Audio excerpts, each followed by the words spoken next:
हमारी साइंस ने काफी तरक्की किया, आप उसका इलाज कराएं। आज लगभग लगभग अगर देखा जाए तो 100% में से 86% लोग ऐसे हैं जो मानसिक रोग हैं, जिनके मन में कहीं ना कहीं एक डर बैठा हुआ है, एक ऐसा डर बैठा हुआ है जो आपको झुकने पर विवश कर देता है।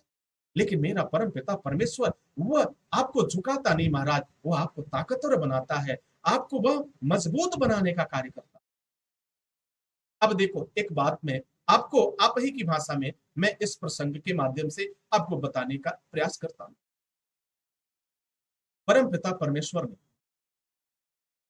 किस शास्त्र और पुराण में लिखा है, किस शास्त्र और पुराण में लिखा है कि मैं कल युग में आऊंगा और जो भी बुलाएगा मुझे, जो भी बुलाएगा मैं चला।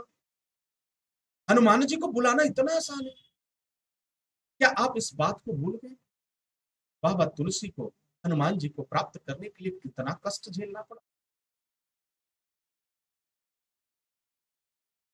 प्रभु श्री राम के दर्शन के लिए हनुमान जी को क्या क्या कर्म करने पड़े थे। क्या आज के जितने ये दरबार वाले हैं, जितने धाम वाले हैं, क्या महाराज वह बाबा तुलसी से बड़े हैं क्या? इनमें भक्ति है, इनमें भक्ति की भावना नहीं है महाराज, इसमें भक्ति की भावना नहीं है, इनमें धोखा की भावना है, इनमें छल की भावना है। ये तो आपको बार बार धोखा देने का ही कार्य करती है। मुझे बहुत ही तकलीफ हुई, मुझे बहुत ही पीड़ा पहुंचा महाराज, जब हनुमान जी महाराज को किसी ने इस तरह से कहा, सावधान हो जाओ, दरबार में हनुमान जी महाराज आ चुके हैं, हनुमान जी आ रहे हैं। कितनी बड़ी बात आपने कहा महाराज, मैं पूरा जीवन न्यौछावर करने के लिए तैयार हूं, मैं पूरे जीवन को समाप्त करने के लिए तैयार हूं। एक झलक, एक झलक परमपिता परमेश्वर, परमपिता परमेश्वर ने जो मार्ग दिखाया, जो अनुसरण कराया, जो स्वप्न दिखाया, स्वप्न की बात ने हमारे जीवन में इतना परिवर्तन कर दिया महाराज। साक्षात परमपिता परमेश्वर का दर्शन होना, हनुमान जी महाराज का दर्शन होना, शिव का दर्शन होना, महाकाल का दर्शन होना सरल बात नहीं है, सरल बात नहीं है। अगर ऐसे धामों में, अगर ऐसे धामों में हनुमान जी महाराज का दर्शन हो सकता है, अगर ऐसे ढोंगियों के साथ, ऐसे दरबारों में अगर परम पिता परमेश्वर का निवास हो सकता है महाराज, तब तो बाबा तुलसी की वह लाइन बिल्कुल ही गलत है। बाबा तुलसी की वह लाइन बिल्कुल ही गलत। कहा हनुमंत विपत प्रभु सोई, जब तब सुमिरन भजन न होई। यह लाइन तो सरासर गलत है महाराज, तब तो इस लाइन को हटा देना चाहिए अगर ऐसा है तो। और प्रभु ने यह भी कहा, मोहे छल छिद्र कपट न भावा, मोहे निर्मल मन भावा। निर्मल मन चाहिए महाराज। भगवान कभी, भगवान आपके भोग के भूखे नहीं है, भगवान आपके दक्षिणा के भूखे नहीं है, भगवान आपके चढ़ावे के भूखे नहीं है।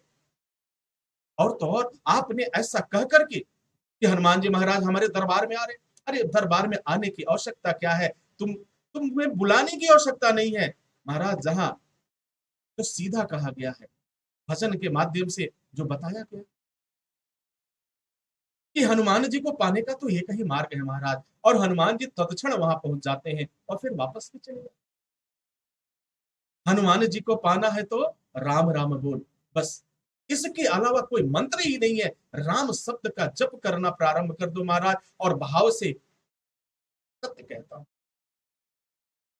आपके समक्ष हनुमान जी रहेंगे, और जब तक आपका वह पाप दूर नहीं होगा तब तक आप देख तो नहीं पाओगे, लेकिन हनुमान जी आपके साथ उस राम शब्द के साथ, उस राम धुन के साथ नृत्य जरूर करेंगे। इस बात का आश्वासन मैं अवश्य देता हूं,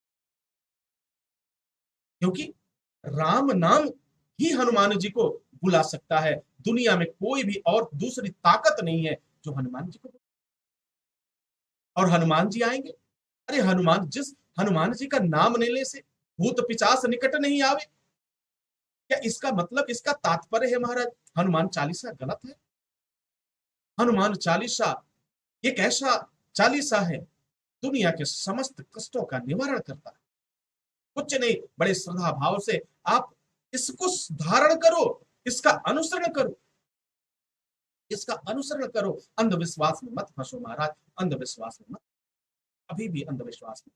ये जितने लोग हैं, ये जितने लोग हैं, आज कुछ ही ऐसे संत हैं, परम पूज्य गुरुदेव भगवान शंकराचार्य महाराज ने कहा, उनकी बात हमारे सनातन परंपरा में उन्होंने स्पष्ट रूप से कहा कि आज अंधविश्वास चरम सीमा पर, और आज के जो लोग हैं, जो धर्म के नाम पर, जो भागवत के नाम पर, राम कथा के नाम पर, शिव कथा के नाम पर, वो कथा तो नहीं सुना रहे महाराज, भगवान का नाम तो जरूर ले रहे हैं, लेकिन नाम के साथ साथ वो क्या कर रहे हैं, वह गजल गा रहे हैं, भजन गा रहे हैं। भजन का नाम है, लेकिन महाराज वह भजन मनोरंजन है, मनोरंजन है, वो कथा नहीं।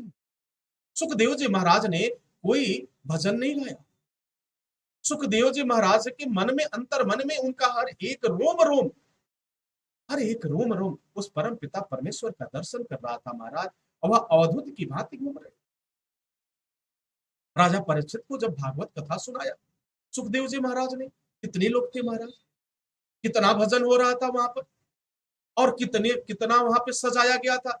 ना तो मंडप सजा था, न तो वहां प्रचार किया गया था, कुछ नहीं महाराज। बस सुखदेव जी महाराज, ये लोगों को जानकारी हुआ कि राजा परीक्षित को मोक्ष का मार्ग देने के लिए, मुक्ति का मार्ग देने के लिए, और आत्म जागृत करने के लिए, अंतर्मन को जागृत करने के लिए सुखदेव जी महाराज कथा सुनाई। यह बात आपकी तरफ फैल गई, पूरे संसार में, तीनों लोकों में फैल गई, और सभी देवी देवता अपना स्वरूप बदल करके, कोई पौधे का स्वरूप धारण कर लिया, किसी ने पक्षी का स्वरूप धारण कर लिया, किसी ने चींटी का स्वरूप धारण कर लिया, और महाराज सब लोग वहां पर, किसी ने नदी का स्वरूप धारण कर लिया, और कथा का श्रवण।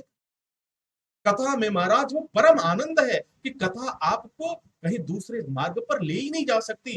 कथा अगर अंतर मन तक पहुंच गया, कथा आपके आत्मा तक पहुंच गई, कथा आपके मन मस्तिष्क में प्रवेश करने लगा आंखों के माध्यम से महाराज, तो समझ लेना आपको दुनिया का कोई संगीत अच्छा नहीं लगेगा, दुनिया का कोई भी धुन अच्छा नहीं लगेगा। आपको सिर्फ एक ही अपने अंतर मन में, अपने, तभी तो कहा जाता है राधा रमण हरि बोल। अब राधा रमण हरि बोल का मतलब क्या हुआ? रमण का मतलब निवास करने वाला। परमपिता परमेश्वर जो है वह द्वैपायनी शक्ति कहा गया। यह कभी वह राधा, कभी वह कृष्ण राधा, वह कभी कृष्ण राधा, और कभी कृष्ण। वो कभी एक क्षण के लिए महाराज अलग नहीं होते, एक क्षण के लिए भी अलग नहीं होते।